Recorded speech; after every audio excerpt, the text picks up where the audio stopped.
Hello students, Financial Accounting or FA. How to crack it just like that. To find out how, stick around and let's make FA a piece of cake.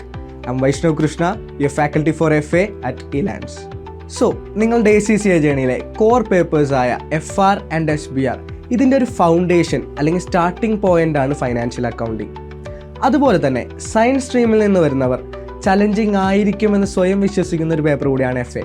ശരിക്കും FA challenging ആണോ? ഒരിക്കലുമല്ല. ഈ പറയുന്ന കാര്യങ്ങൾ ശ്രദ്ധിച്ചാൽ നിങ്ങൾക്കും easy ആയിട്ട് FA crack ചെയ്യാം. സോ FA പ്രിപ്പയർ ചെയ്യുമ്പോൾ നിങ്ങൾ ഏറ്റവും അധികം ഇമ്പോർട്ടൻസ് കൊടുക്കേണ്ട ഒരു കാര്യമാണ് കൺസെപ്ച്വൽ ലേണിംഗ്. ഒരു ടോപ്പിക്കിൻ്റെ കൺസെപ്റ്റ് നിങ്ങൾ 100% ക്ലിയർ ആണെങ്കിൽ അതിൽ നിന്ന് എങ്ങനെ ഏത് രീതിയിൽ അഡ്ജസ്റ്റ്മെൻറ്റ്സോ എങ്ങനെ ചോദ്യം ചോദിച്ചാലും നിങ്ങൾക്കത് ഈസി ആയിട്ട് ടാക്കിൾ ചെയ്യാൻ കഴിയും. So A strong base in FA is very important. ഈ ഒരു പേപ്പർ ക്ലിയർ ചെയ്യാൻ വേണ്ടി മാത്രമല്ല, നിങ്ങൾ നാളെ ACCA ഏത് പേപ്പേഴ്സിലോട്ട് മുകളിലോട്ട് പോകുകയാണെങ്കിലും അത് ക്ലിയർ ചെയ്യാൻ ഈ കൺസെപ്ച്വൽ ലേണിംഗ് വളരെ ഇമ്പോർട്ടൻ്റ് ആണ്. FAയുടെ എക്സാമിൻ്റെ കാര്യങ്ങളിലോട്ട് കിടക്കുമ്പോൾ സ്റ്റുഡൻസ് സ്ഥിരം ചോദിക്കുന്ന ഒരു ചോദ്യമാണ് FAയുടെ വെയിറ്റേജ് എങ്ങനെയാണെന്നുള്ളത്. ACCAക്ക് multiple sets of question papers ഉള്ളതുകൊണ്ട് ഒരിക്കലും നമുക്ക് വെയിറ്റേജ് പ്രെഡിക്റ്റ് ചെയ്യാൻ പറ്റില്ല. കാരണം ഒരു ക്വസ്റ്റ്യൻ പേപ്പറിൽ ചില ചാപ്റ്റേഴ്സിനാണ് വെയിറ്റേജ് എങ്കിൽ അടുത്ത ക്വസ്റ്റ്യൻ പേപ്പർ വരുമ്പോൾ മറ്റ് ചാപ്റ്റേഴ്സിലേക്ക് കടക്കും. സോ എൻറ്റയർ സിലബസ് കവർ ചെയ്യുക എന്നല്ലാതെ മറ്റൊരു ഓപ്ഷൻ നമ്മുടെ മുമ്പിലില്ല. സോ എൻറ്റയർ സിലബസ് കവർ ചെയ്യണം നമ്മൾ പറഞ്ഞു കഴിഞ്ഞു. ഏതാണ് ഈസിയസ്റ്റ് വേ നമ്മുടെ എൻറ്റയർ FA സിലബസ് കവർ ചെയ്യാൻ? Make A connection. നിങ്ങൾ സിലബസിലുള്ള ചാപ്റ്റേഴ്സ് തമ്മിലുള്ള കണക്ഷൻ കണ്ടുപിടിക്കുക. അങ്ങനെ കണക്ട് ചെയ്ത് പഠിക്കാൻ പറ്റിയാൽ നിങ്ങൾക്ക് ഇൻട്രസ്റ്റിംഗ് ആൻഡ് ഈസി ആയിട്ട് FA സിലബസ് കവർ ചെയ്യാം. ഒരു ഉദാഹരണം പറയുകയാണെങ്കിൽ പ്രോപ്പർട്ടി പ്ലാന്റ് ആൻഡ് എക്യുപ്മെൻറ്റ് എന്ന് പറയുന്ന ചാപ്റ്റർ പഠിച്ചു കഴിഞ്ഞാൽ നേരെ ഇൻടാഞ്ചിബിൾ അസറ്റ് പഠിക്കാം. അപ്പോൾ അവർ തമ്മിലുള്ള കണക്ഷൻ കാരണം കുറച്ചും കൂടെ നിങ്ങളുടെ ലേണിംഗ് ഈസിയാകും. അതല്ലെങ്കിൽ ട്രയൽ ബാലൻസ് പഠിച്ചു കഴിഞ്ഞിട്ട് നേരെ പ്രിപ്പറേഷൻ ഓഫ് ഫൈനാൻഷ്യൽ സ്റ്റേറ്റ്മെൻറ്റ്സിലോട്ട് നിങ്ങൾക്ക് കടക്കാം. So find out that connection.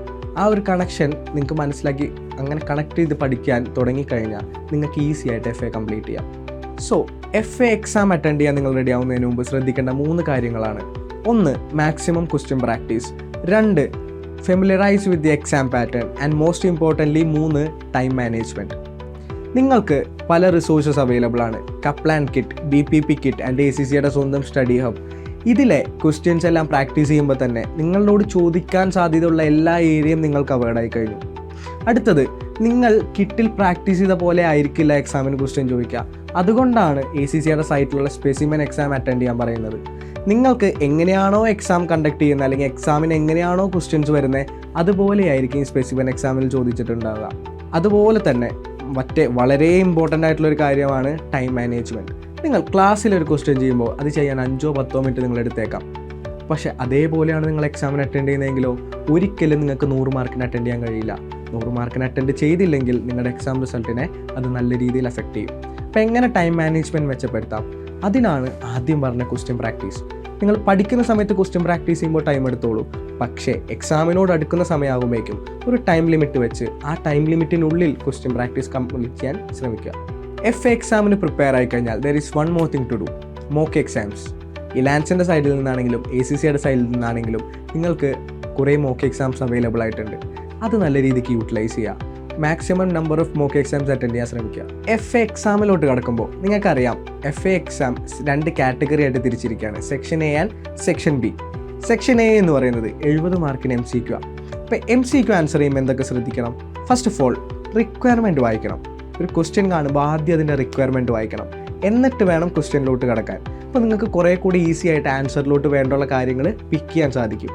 രണ്ടാമത്തെ കാര്യം നമ്പർ എൻട്രി അല്ലെങ്കിൽ ആൻസർ എൻ്റർ ചെയ്യുമ്പോൾ ശ്രദ്ധിക്കേണ്ട കാര്യങ്ങളാണ്. ചിലപ്പോൾ നിങ്ങൾക്ക് തൗസൻഡ്സിലായിരിക്കും ക്വസ്റ്റ്യനിൽ ആൻസർ ചോദിച്ചിട്ടുണ്ടാകുക. നിങ്ങൾക്ക് കിട്ടിയത് 100,000 ആണെങ്കിൽ ഓൾറെഡി അവിടെ തൗസൻഡ്സ് തന്നിട്ടുണ്ടെങ്കിൽ നിങ്ങൾ ജസ്റ്റ് 100 മാത്രമേ അവിടെ എഴുതേണ്ട കാര്യമുള്ളൂ. സ്റ്റുഡൻസിന് പലപ്പോഴും വരുന്ന മിസ്റ്റേക്കാണത്. അവർ 100,000 കിട്ടിക്കഴിഞ്ഞാൽ എൻറ്റയർ എമൗണ്ട് ചിലപ്പോൾ അവിടെ എഴുതും. അവർ ചോദിച്ചേക്കുക ഇൻ തൗസൻഡ്സിലായിരിക്കും. അല്ലെങ്കിൽ ഡെസിമൽ പ്ലേസ് ചോദിക്കുമ്പോൾ ആ ഡെസിമൽ കൊടുത്തില്ലെങ്കിൽ ഇങ്ങനെയൊക്കെ നിങ്ങളുടെ ആൻസർ പോകും. ആൻസർ പോയി കഴിഞ്ഞാൽ മാർക്ക് പോകും. സെക്ഷൻ Bയിലോട്ട് കിടക്കുമ്പോൾ ഇതൊക്കെ ഓരോ ടാസ്ക്സ് ആയിട്ട് സ്പ്രെഡ് ചെയ്തിട്ടായിരിക്കും ഇതിൻ്റെ ക്വസ്റ്റ്യൻസ് വന്നിട്ടുണ്ടാകുക. സോ ടാസ്കിൽ ഒരെണ്ണം തെറ്റിയാലും അതിൻ്റെ മാർക്കേ പോവുള്ളൂ. ബാക്കി ടാസ്കിലെ കാര്യങ്ങൾ കറക്റ്റായി നിങ്ങൾക്ക് മാർക്ക് സ്കോർ ചെയ്യാം. സോ MCQ പോലെ ഒരു 50-50 ചാൻസ് അല്ല നിങ്ങൾക്ക് സെക്ഷൻ ബിയിൽ വരുന്നത്. So that makes section B കുറച്ചും കൂടെ ഈസി മാർക്സ് അല്ലെങ്കിൽ മാർക്ക് സ്കോർ ചെയ്യാൻ പറ്റുന്ന ഒരു പേപ്പറാണ്. എങ്ങനെ പഠിച്ചു കഴിഞ്ഞാൽ അതിലെ കൺസെപ്റ്റ് വെരി ക്ലിയർ ആണെങ്കിൽ നിങ്ങൾക്ക് ഈസി ആയിട്ട് മാർക്ക് സ്കോർ ചെയ്യാൻ പറ്റുന്ന ഒരു ഏരിയയാണ് സെക്ഷൻ ബി. ഈ പറഞ്ഞ കാര്യങ്ങൾ ശ്രദ്ധിച്ചാൽ ഈസി ആയിട്ട് ക്രാക്ക് ചെയ്യാൻ പറ്റിയ ഒരു പേപ്പറാണ് ഫൈനാൻഷ്യൽ അക്കൗണ്ടിങ്. മറ്റുള്ളവർ കൊടുക്കുന്ന ഒരു ബിൽഡപ്പ് മാത്രമേ ഉള്ളൂ. കൺസെപ്റ്റും കാര്യങ്ങളും പ്രാക്ടീസും ഒക്കെ കറക്റ്റ് ആണെങ്കിൽ നിങ്ങൾക്കും ഈസി ആയിട്ട് FA ക്ലിയർ ചെയ്യാം. So all the best. Thank you so much for watching.